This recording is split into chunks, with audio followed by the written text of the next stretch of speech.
Саламатсыздар, мен Ләйлә Керімқұлқызы, психолога-диктологпын, сосын когнитивтік мінез-құлық терапиясының маманымын. Бүгін сіздерге мынандай тақырыпта семинар өткізгім келіп тұр.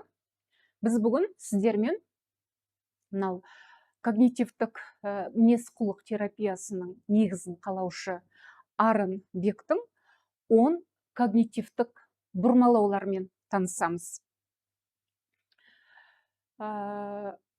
Когнитивтік бұрмалаудың 10 түрін Аарон Берг ашты, қалыптастырды.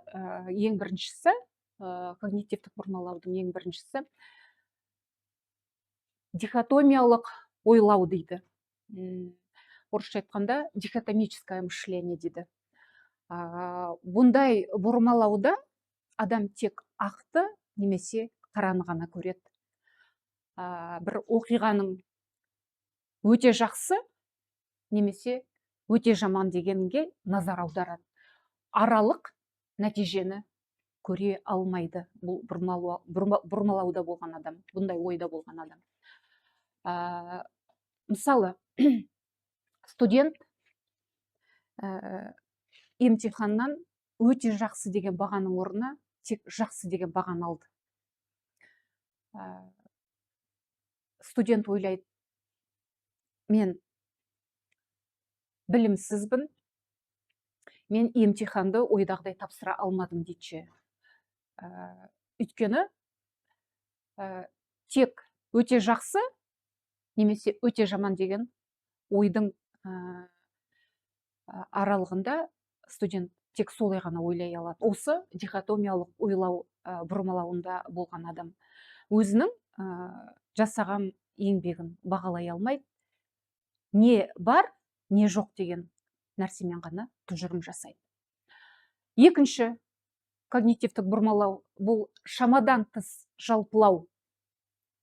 Орысша айтқанда чрезмерное обобщение дейді.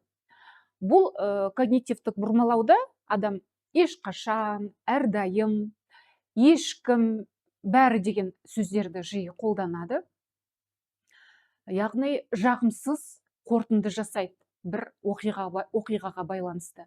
Мысалы, жігіт қызды кездесуге шақырады, бірақ қыздан бас тарту алады. Сол кезде жігіт не ойлайды? Мені жақтырмады, менің қабылдауымды ешкім қабылдай алмайды, мен бұл өмірде жалғыз қаламын деген сияқты ойда болады. Үшінші бұрмалау ойша сүзгіден өткізу. Селективті абстракция дейші. Бұл бұрмалауда адам оқиғаның ішінен, жалпы оқиғаның ішінен тек негативті ғана көріп, сол оқиғаға байланысты тұжырымды негативті түрде қорытындылайды, шығарады. Бір негативті бөлшекке көңіл аударып, толыққанды сол ситуацияны тек негативпен қорытындылайды. Бұл бұрмалауда. Төртінші бұрмалау позитивті құнсыздандыру. Бұл бұрмалауда мысалы бір қызметкердің кәсіби шеберлігін әріптестері мақтайды, соған көңіл аударады. Сен сондай мықты жұмысшысың, кәсібіңді өте жақсы көресің, кәсібіңмен өте кәсіпті мамансың деген сияқты мақтау естіген кезде, мұндай позитивті құнсыздандыру бұрмалаудағы адам қандай қорытынды шығарады? Жоқ, бұл кездейсоқтық нәрсе, тек осы жолы ғана жолым болды деген сияқты ше. Менің істеген ісімді кез келген адамда істей алады деген тұжырым жасайды. Бұл бұрмалауда. Бесінші когнитивтік бұрмалау бұл асығыс тұжырым жасау. Яғни ол екі түрге бөлінеді. Ойды оқу немесе сәуегейлік. Ол қалай болады? Ойды оқуға мысал келтірем. досыңызды көріп қаласыз көшеде, бірақ досыңыз амандаспай өтіп кетеді. Сол кезде сіз не ойлайсыз? Бұл маған ренжулі, немесе мені менсінбеді деп ойлайсыз. Бірақ досыңыздың бір ойға шомып кетіп, сізді байқамай қалып өтіп кеткеніне назар аудармайсыз. Өйткені сіз ойды оқып тұрсыз. Өзіңізге тұжырым жасап тұрсыз ойша. Бұл маған ренжулі, немесе мені менсінбеді деген сияқты. Екінші сәуегейлік. Сәуегейлік деген бұл болашақты болжау. Яғни бір болашақта бір жоспар болады адамның, сол жоспарды жасақсы келген кезде, сол жоспардың немен аяқталатынына алдын ала болжау жасайды. Әрине, ол нәтиже тек негативті тұрғыда құрастырылады. Яғни басталмай жатқан істі бәрібірде ол ешқандай бұдан түк те шықпайды, ешқандай нәтиже болмайды деп, басталмай жатқан істі бастамай, сол қалпында жылы жауып қояды.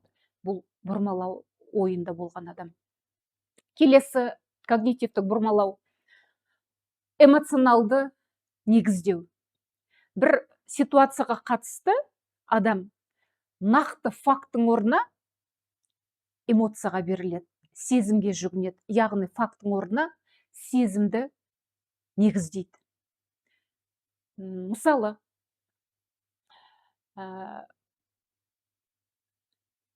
мен жалғыз қаламын, мені ешкім жақсы көрмейді. Жаңағы жігіттің мысалын айта кетсек болады, қыздан бас тарту алған. Мен жалғыз қалам, мені ешкім жақсы көрмейді деген сияқты өзіне тұжырым жасайды. Бұл когнитивтік бұрмалауда, яғни сезімге беріледі. Немесе мен өзімді жалғыз сезініп тұрмын, яғни мен өмірде жалғыз қаламын дейді. Көрдіңіздер ме? Сезімді фактының орнына қолданып тұр. Сезімге негізделіп өзінің тұжырымын жасап тұр. Келесі когнитивтік бұрмалау бұл апаттық ойлау. Апаттық ойлау, орысша айтқан кезде катастрофизация дейді. Мысалы, қазір бізде өте жан-жақты ақпараттар жүріп жатыр, телевизордан да көріп жатырмыз. Негативті тұрғыда құрылатын ақпараттар өте көп. Соған қатысты біз өзіміздің тұжырымымызды жасаймыз. Бұл когнитивтік бұрмалауды ойлайтын адам не дейді? Қазір мен машинамен келе жатыр, рөлде отыр. Қазір мені біреу соғып кетеді дейді. Қалада машина көп, пробка. Бірақ өзіне апаттық ойлау бұрмалауында болғандықтан адам, оның тек ойлайтыны сәтсіздікпен, оның оқиғасы не бойы сәтсіздікпен аяқталу керекше. Менің машинамды қазір біреу соғып кетеді деген сияқты. Немесе басқа жақтарды бір су алып жатыр деген нәрсені еститін болса, басқа жақта бір соғыс болып жатыр деген бір ақпаратты еститін болса, онда біздің елде де сондай болады. Біз де соған келе жатырмыз деп өзінше тұжырым жасайды. Өйткені ол адам сол мезетте апаттық ойлау бұрмалауында. Келесі когнитивтік бұрмалау бұл міндеттеу, тиістілік. Орысша айтқан кезде долженствование дейді. Бұл шетте, бұл ойда жүрген адам, бұндай бұрмалау, когнитивтік бұрмалау ойында болатын адам, үне бойы өзіне мінсіз қарауға үйренеді. Мен ісімнің бәрін мінсіз орындауым керек. Артығымен орындауым керек. Тек сәтті орындауым керек деген сияқты. Өзіне биік талап қояды әр уақытта. Немесе қасындағы адамдарға да биік талап қояды. Сен солай жасауың керек, сен солай істеуің керек деген сияқты. Егер де уақиға жоспарындай болмай жатса, өзінің ойлағандай болмай жатса, бірінші не істейді? Кінәлі сезімге беріледі, и соның аяғы ренішке алып келеді. Кінәлі сезіммен реніште өмір сүретін адамдар да болады. Бұл когнитивтік бұрмалауда болатын адамдар. Келесі когнитивтік бұрмалау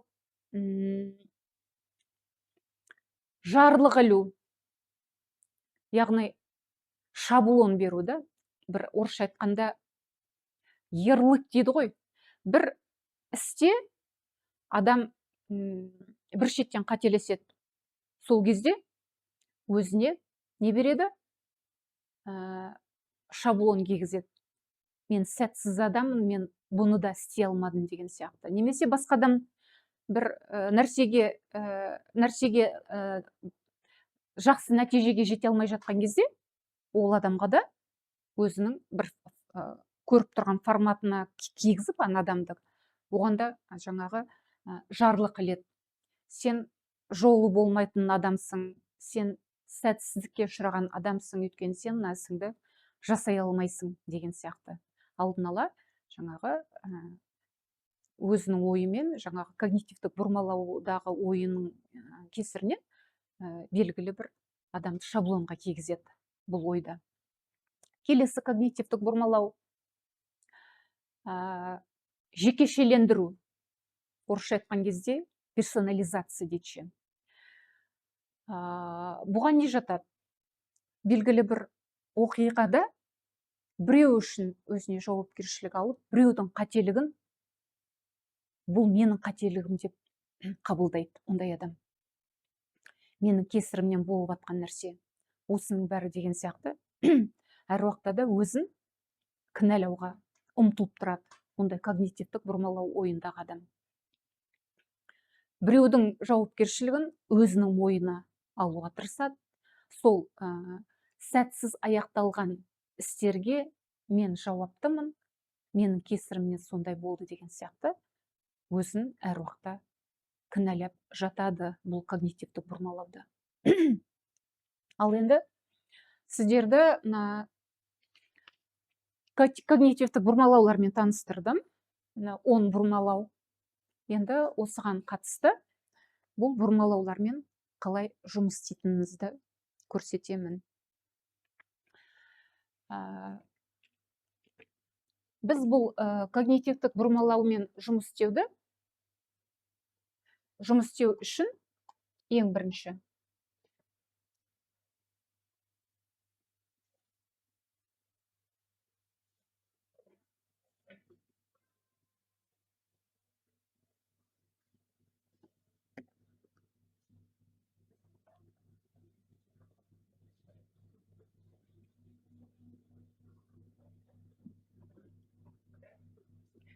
мынандай үлгімен таныстырғым келіп тұр. Осы когнитивтік бұрмалаулармен жұмыс істеу үшін. Өйткені мұндай когнитивтік бұрмалаулар адамның өмірінің сапасын өзгертеді. Өне бойы теріс тұжырым жасауға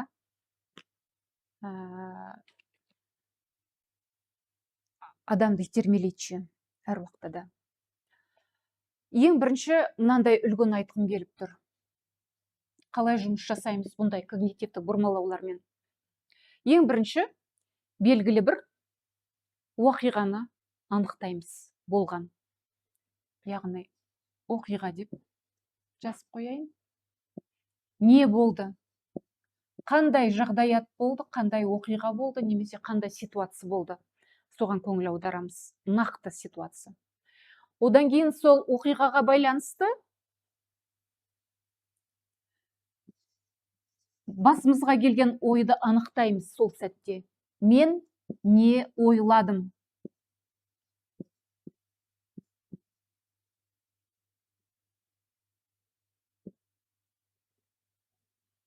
Сол оқиғаға қатысты менің басыма қандай ой келді? Одан кейін сол ойыма қатысты менде қандай эмоциялар болды? Яғни сезімдерімізді жазып қоямыз. Сезімдеріміздің қаншалықты жоғарғы дәрежеде болғанын есептеу үшін сезімдерімізді проценттік, пайыздық шамамен есептейміз. 1-ден 100%-ға дейін.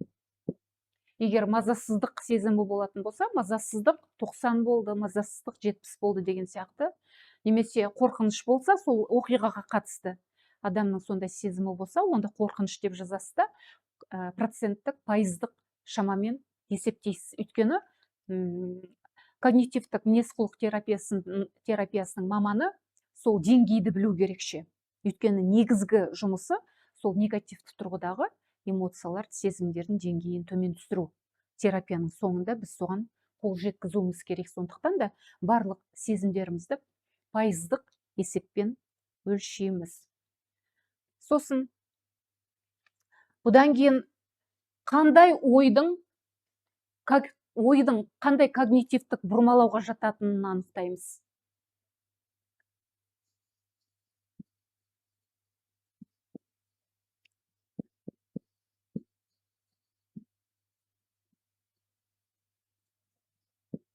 Ойымызды, жаңағы басымызға келген ойымыз арқылы жаңағы Аарон Бектің 10 когнитивтік бұрмалауының қайсысына жататынын анықтап аламыз. Сосын барып анықтап алғаннан кейін, бұл ойдың қатесін білгеннен кейін, бұнымен қалай жұмыс жасаймыз? Ең бірінші өзімізге мынандай сұрақ қоямыз. Ойымыздың растығын дәлелдеу үшін осы ой фактіге негізделген ба, жоқ, тек эмоцияның негізінде ғана айтылған бұрмалау ма? Соны анықтап алуымыз керекше. Сондықтан да өзімізге қандай сұрақ қоямыз? Осы ойды растайтын қандай дәлелдер бар? Егер ондай дәлелдер болатын болса, онда бөлек қағазға жазып қоямыз. Ең бірінші растайтын дәлелдер іздейміз. Одан кейін керісінше, бұл ойды растамайтын қандай дәлелдер бар деп, сол дәлелдерді жазып қоямыз. Көрдіңіз бе? Оқиғаны екі жақты қарауға бізге мүмкіншілік ашылып тұр. Бірінші растайтын дәлелдер, екінші растамайтын дәлелдерді іздейміз. Сосын келесі этап. Бұл ойды декатастрофизация дейші.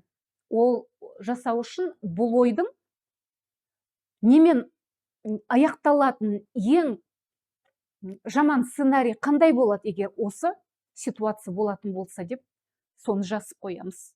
Ең жаман сценарийін жазамыз ше, қорқынышты сценарийін жазамыз. Қандай нәрсемен аяқталар еді, егер осы ситуация болатын болса деп. Сосын одан кейін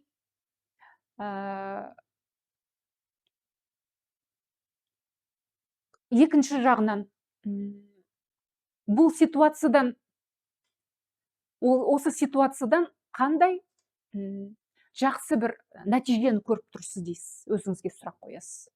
Ең бірінші жаңағы жаман сценарийін жазасыз, одан кейін жақсы сценарийін жазасыз. Қандай жақсы вариантын көріп тұрсыз деп сипаттайсыз ше. Ол бойынша әрине сұрақтар болады, өзіңізге сұрақ қоясыз. Егер жаман сценарий болса, онда бұл нәрсені болғызбау үшін қандай іс-әрекет жасаймын деген сұрақпен өзіңіз сол бойынша сұраққа жауап іздейсіз. Сосын жақсы нәтиже, екінші жақсы сценарийін жазатын болсаңыз, бұл жақсы сценарийға жету үшін мен қандай іс-әрекет жасаймын осы ситуацияның аясында деген сұрақпен жауабыңызды іздейсіз ше. Бұл келген жаңа когнитивтік бұрмалаудың кесірінен туындаған ойды екі жақты қарауға үйретеді. Сосын осы ойға қатысты әр уақытта да өмірде біз өзімізге сын көзбен қараймыз. Өзімізге самокритика дейді ғой, өзімізді сынға аламыз. Дұрыс жасамадың деген сияқты өзімізге сондай сын пікір айтып жатамыз. Бірақ басқа біреулерге оны жасай алмаймыз. Басқа біреулердің көмек кеңес сұрап келетіндей жағдай болатын болса, ол адамға біз керісінше сол ситуацияға қатысты ол адамды түсінуге тырысып, моральдық тұрғыда көмек көрсетіп жататын кездеріміз өте көп. Сондықтан да бұл осы ойға, басыма келген ойыма байланысты мен өзіме мынандай сұрақ қоямын. Егер тура осы жағдай, осы ситуация сенің ең жақын досыңда болса, сенің алдыңа келіп көмек сұраса, сен ол досыңа не айтар едің деген сұрақ қоясың. Сол кезде досыңа айтылған кеңесте әрине сен досыңды түсінуге тырысасың, оған моральдық тұрғыда қолдау көрсеткенге асығасың, тырысасың, көңілін көтеруге тырысасың, жақсы сөздер, жылы сөздеріңді айтасың, нақты дәлелдер бар ма деген сияқты моральдық тұрғыда қолдау көрсетесің. Бұл нені көрсетеді? Яғни сол досыңа берген кеңесті өзіңді сын пікірге сала бермей, өзіңе қолдан деген сөз. Көрдіңіз ба? Сол арқылы осы сұрақты қоясыз. Ең жақын досымның басында болып жатса, мен не айтар едім деген сияқты. Сол кезде сізге мына когнитивтік бұрмалаудағы ойдан шығуға өте жақсы көмектеседі. Сосын келесі сұрақ, бұл ойға альтернативті тұрғыдағы ой іздейміз. Когнитивтік бұрмалаудан туындаған ойға альтернативті ой іздейміз.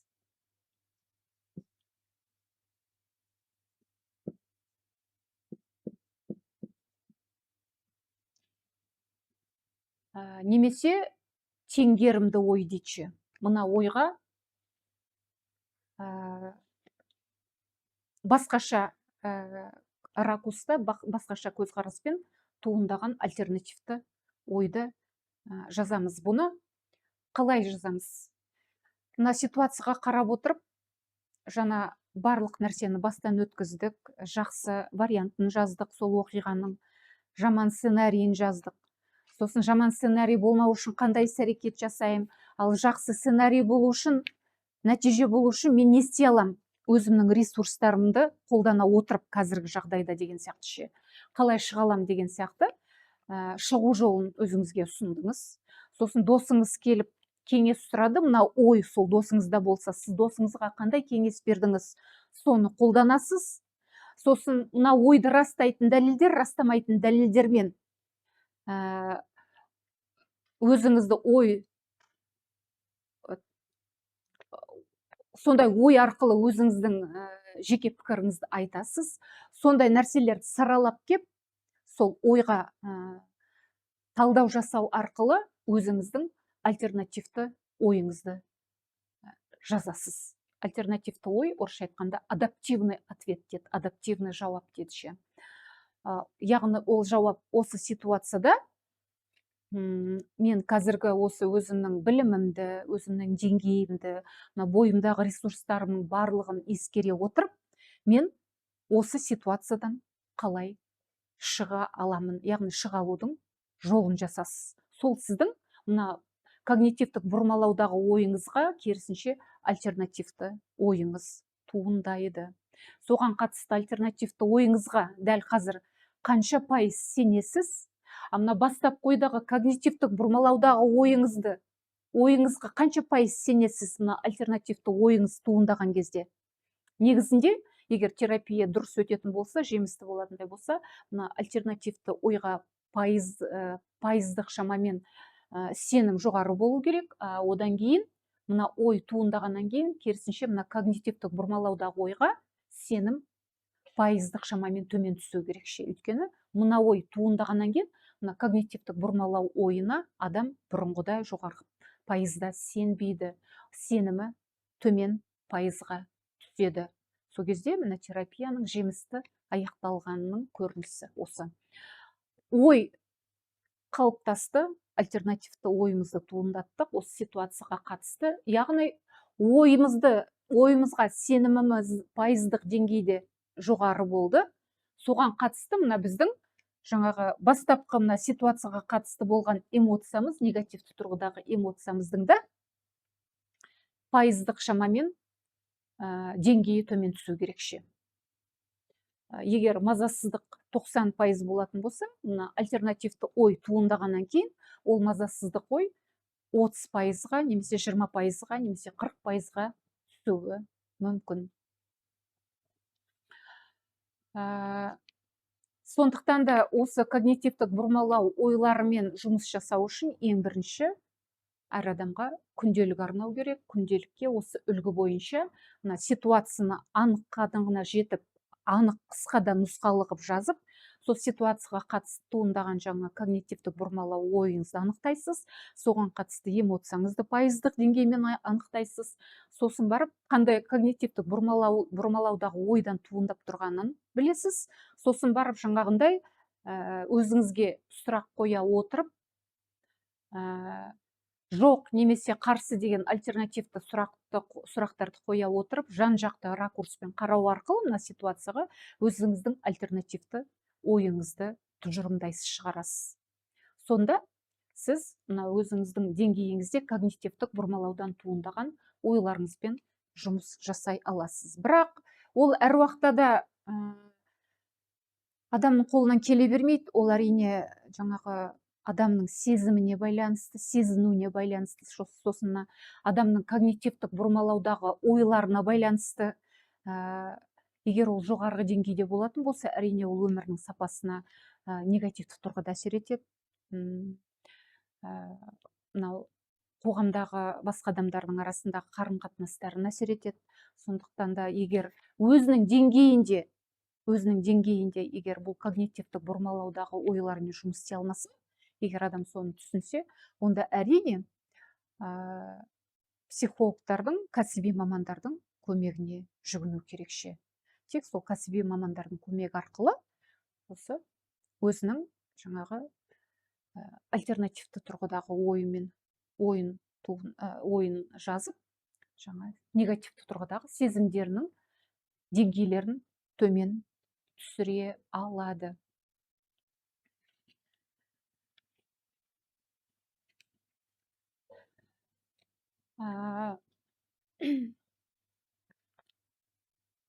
Бұл әрине когнитивтік мінез-құлық терапияның мамандары мұнда терапияны 10 негізгі базалық 10 терапия адамға ұсынамыз.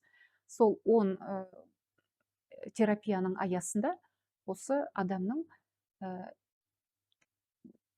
бірнеше өміріне басынан өткен ситуациялар қарастырылады.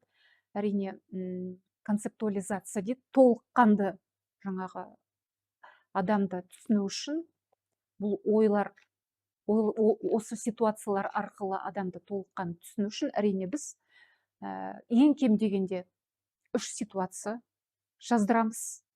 Бір ситуациясы бала кездегі ситуациясы болу керек, жас кезіндегі, одан кейін екінші ситуациясы жасөспірім кезіндегі болу керек, үшінші ситуациясы жаңа ситуация болу керекше, осы жақын арада болған нәрсе болу керек. Одан да 4-5 ситуация болса, оғанда онымен де жұмыс жасайды психологтар. Бірақ 3 ситуациядан кем болмау керек. Толыққанды мына концептуализациясын көру үшін, мына когнитивтік бұрмалаудағы ойларын түсіну үшін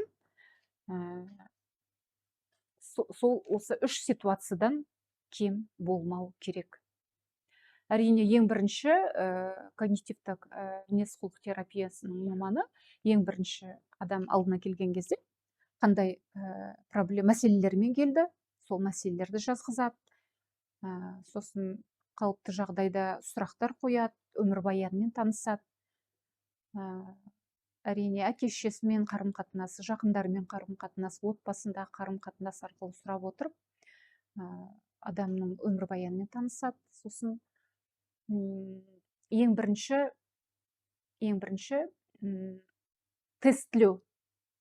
тестирование дейді ғой, тестілеу өткізеді. Нерв күйзелісіне тест өткіземіз. Сосын адамдармен қарым-қатынас жөніндегі тест бар. Сосын мазасыздық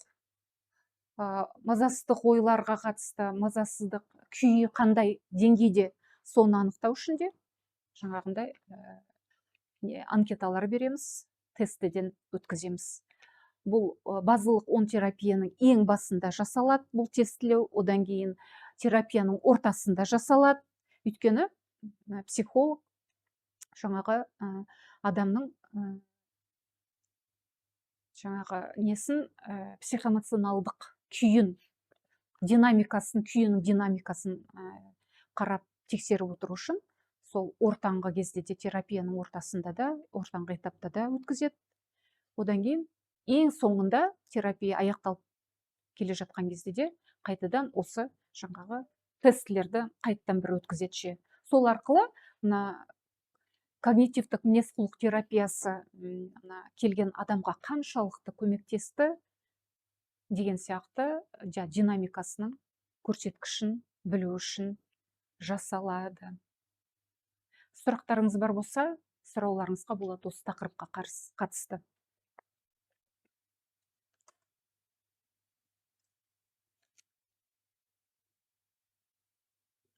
Егер бәрі түсінікті болса, онда мен бүгінгі семинарымды аяқтаймын. Жақсы, сау болыңыздар.